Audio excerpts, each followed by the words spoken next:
Welcome back, children. So coming to today's class in ray optics, we will be studying about optical instruments. And to study these optical instruments, or to make it convenient to study optical instrument, we are going to classify them into two different types. Okay, one is microscopic devices. Okay, microscopic optical instruments. These are generally used for observing microscopic objects, smaller objects. Example, simple and compound microscope.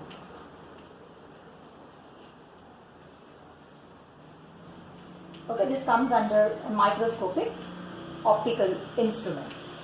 Then the second one is macroscopic devices,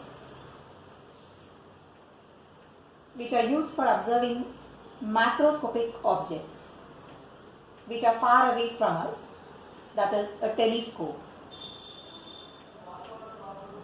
Okay, telescope is an example of a macroscopic device. Okay, we know we use telescope for observing a distant object. Actual size of the object may be large, but we are bringing it close to the eye by making use of a telescope for a clear vision. Whereas microscope is generally used for observing smaller particles which are of microscopic size. So this is the basic classification of optical instruments. But before we study in detail about simple and compound microscope or about telescope, let us look into the working of a human eye in brief. Okay, so what are the various parts of the eye? And what do you mean by near point and far point for a normal human eye? Okay, look at the construction of a normal human eye. Okay, so eye appears to be nearly spherical. Okay, the front part is sharply curved. Okay, so these are ciliary muscles.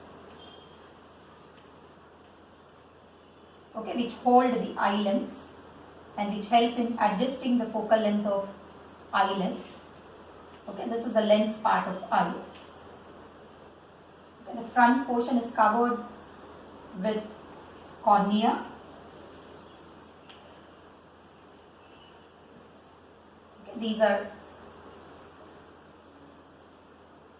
Okay, this part is retina.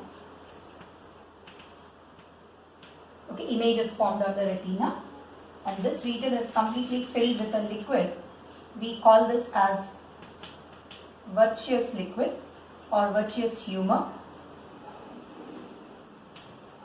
And the region between cornea and eye lens, you have a thick muscle, okay, which holds the eye, called as iris. And even this region is filled with a liquid. We call it as aqueous humor. Okay, this is your optic nerve, okay, which carries the information to the brain about the image formed on a retina. And inside this eye lens, we have a colored portion. We call this as pupil. Okay, so this is the basic construction of an ordinary human eye. So for a normal human eye, okay, without any defects, so this ciliary muscles help in adjusting the focal length so that the image is formed on a retina. So if your object is at infinity, okay, it is called 4 point. Okay, where did we keep the object at? Infinity. So when your object is at infinity, a parallel beam of light is going to enter. This will form an image on the retina. Then your ciliary muscles are in relaxed position, and we call this as the far point for a normal human eye. So what is a far point for a human eye? It is infinity. And if you bring the object closer and closer, these ciliary muscles will start adjusting the focal length of the eye so that image is always formed on a retina. So the closest distance at which you can place an object so that the image is again formed on retina, this nearest distance is represented by the letter capital D. And for a normal human eye, capital D is called least distance of distinct vision. Okay, it's called the least distance. of distinct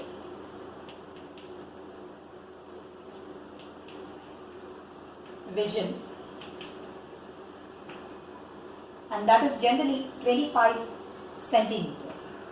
Okay, for an adult it is 25 centimeter, but generally for children, because of the flexibility of the ciliary muscles, they can adjust it up to 7 to 8 centimeters. And for older people, because ciliary muscles will become rigid, the near point, okay, we also call this as near point. Okay, near point may not be 25 centimeter. Okay, it may go up to 1 meter and 2 meter. Okay, it changes with age. Again, I repeat, for children it may be up to 7 to 8 centimeter. For elderly people it may go up to 1 or 2 meters. Whereas for ordinary human eye without any defects, what is the near point or least distance of distinct vision? It is 25 centimeter. So this ability of the human eye to adjust the focal length so that image is always formed on retina, this is nothing but called as accommodation. Okay, what is the meaning of accommodation for a human eye? The ability of eye to adjust its focal length so that image is always formed on retina, whether you place the object at infinity or at near point. So this is called accommodation. So once you understand it, from now we are not going to represent all the various parts of eyes. We are only bothered about this eye lens. Okay, for us eye lens is the main part and image is formed on retina. Now, because you understood what is the near and the far points, now let's go back to optical instruments. Okay, now let us try to understand the term visual angle for a human eye. See, just now we have seen that for a normal human eye, what is the near point, the nearest distance for which you can get the image on retina? It is 25 centimeter, and far point is at infinity. Now look at what do we mean by this visual angle. So to understand this visual angle, so assume that this is your eye lens. Okay, retina, optic nerve. So I'll consider one line passing through the eye lens, principal axis. Say I have kept an object of height h at some distance, say d1 from eye. The image is formed on retina. This is the length of the image. I call the image length as I1. Okay, so this will be the length of the image when object of height h is placed at a distance d1. I'll call this angle as theta. So what would happen if I bring the object closer? Okay, I have brought it to a distance d2. Now again consider the angle subtended. This is the angle subtended, which is theta 2. Now the length of the image also has increased to I2. So now you are observing that as angle subtended by the object at I increases, size of the image is also increasing. So size of image formed on retina depends on the angle subtended by the object at the eye, and this angle itself we call it as visual angle. Okay, remember the definition of the visual angle. While studying optical instruments, by using various optical instruments, we try to increase the visual angle. So if you can increase this visual angle, the size of the image also increases and you get a magnified effect of that particular object. I hope you understood what is visual angle. I repeat it. It is the angle subtended by the eye for an object placed at a certain distance from the eye lens without using any optical instruments. Okay, now let us look into the first optical instrument now. It's a microscopic device, that is a simple microscope. Okay, we know simple microscope is nothing but a converging lens, magnifying glass or a converging lens. Itself is called as a simple microscope. Okay, so this is a converging lens whose focal length is f. Now to understand how this simple microscope can produce magnification, so first let us look at the visual angle produced by an object when it is placed at least distance of distinct vision. Say the height of the object is h, which is a microscopic object. You are going to place it at near point, that is least distance of distinct vision. We know it is 25 centimeter. Without using any optical instrument, this is your eye. So what is the visual angle or angle subtended by this object at eye? Theta equal to, tan theta is equal to h divided by d. If theta is very small, you can write tan theta is equal to theta, which is h divided by d. I will call this as equation 1. So without using any optical instrument, you have kept the object at near point. Okay, we know ciliary muscles are in strained position, but it will give you a clear vision of the object when it is at a minimum distance of 25 centimeter. Visual angle theta is equal to h divided by capital D. Okay, now I will be using this simple microscope to observe the same object. Okay, for any optical instrument, we will be studying two cases. The first case is, okay, this is called normal adjustment. So in normal adjustment, the final image will be formed at infinity. Okay, when image is at infinity, what is the name we are giving to this adjustment of the optical instrument? As normal adjustment. Okay, so consider a converging lens. Because we want the image at infinity, I will keep the object whose height is small h exactly at focus. Complete the ray diagram. A ray parallel to principal axis should pass through the focus. A ray which is passing through center will emerge undeviated. These two are parallel lines. Extend them backward. Where is the final image formed at? Infinity. So when image is formed at infinity, it is called as normal adjustment. Now you place your eye close to the lens. Okay, you are observing the image which is formed at infinity. The angle subtended by this object at the eye, I will call this as theta naught. So from this triangle, tell me what is tan theta naught equal to? Height of the object is h divided by, we have kept it at focus, so this distance will be focal length of the lens divided by focal length. If theta is very small, we know tan theta tends to theta, which is equal to h divided by f. Call this as equation 2. See, previously without using this microscope, angle subtended at eye was theta equal to h by d. By using a simple microscope, we have increased this angle from theta to theta naught. So this ratio of increase in visual angle, that means theta naught divided by theta, this is given a name as angular magnification. Okay, how do we define angular magnification? It is the angle subtended by the image by using an optical instrument divided by angle subtended by the object at the eye without using any optical instrument. Previously without instrument, angle was theta. By using a simple microscope, we have increased the angle to theta naught. So the ratio between these two will give you angular magnification.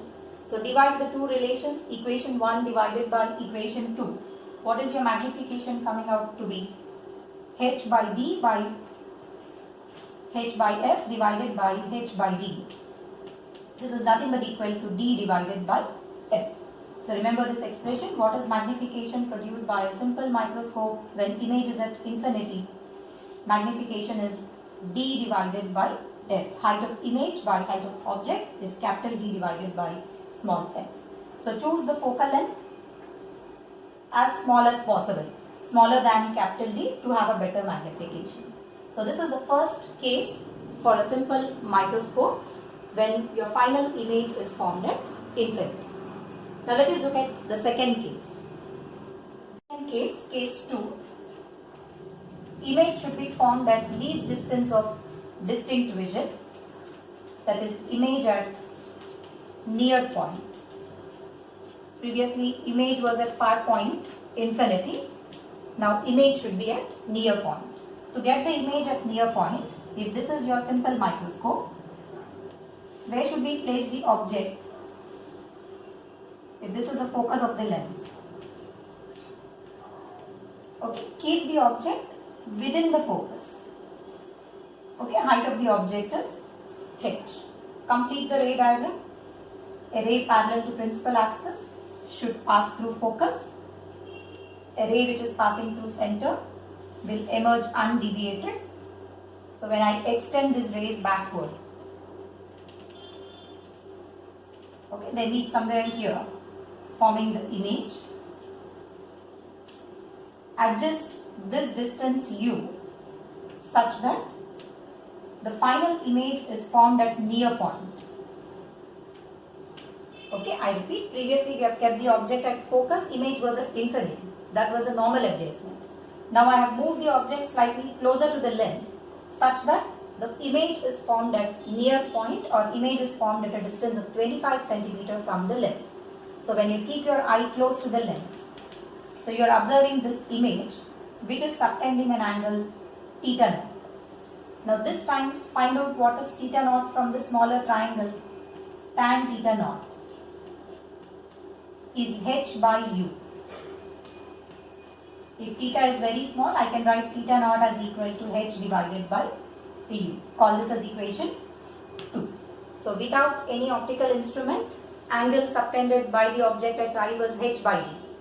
By using a simple microscope, we have increased it to theta naught, which is h by u. Now calculate what will be the magnification, angular magnification. M is equal to theta naught divided by theta. When you divide these two relations, h by u by h by d, okay, we will get it as d divided by u.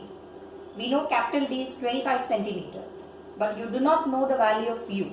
Okay, you can't measure this distance and then find out magnification. So I will modify this relation by using lens formula. Okay, what is your lens formula? Okay, we know 1 by f is equal to 1 by v minus 1 by u. Focal length of the lens is f. Where is your image formed at? See, for this lens, image is formed at a distance capital D on the same side. So the value of v is minus d, u is minus u with sign convention. Put all the values in this relation. 1 by f is minus 1 by d plus 1 by u. But we know we need the value of d by u. Multiply throughout this with d. D by f is minus d by d plus d by u. So d by u, I am calling it as magnification, angular magnification. This is minus 1, should be equal to, bring it to the left hand side, d by f plus 1. So observe the formula for magnification. D by u, or magnification, is equal to 1 plus d divided by f. So previously magnification was only d by u. But now what is the magnification? This time magnification has become 1 plus d by f. So is there an increase in the magnification? It is 1 more than the previous magnification. So this is the second case of a simple microscope when your image is formed at near point. Again I repeat, for each optical instrument we will be studying two cases. First one, image is formed at infinity. The second case is image is formed at near point. So for a simple microscope, what is magnification when image is at infinity? It is d by f, where f is the focal length of the converging lens. But if your image is at near point, magnification has become 1 plus d divided by f. So this is regarding the first optical instrument, that is a simple microscope.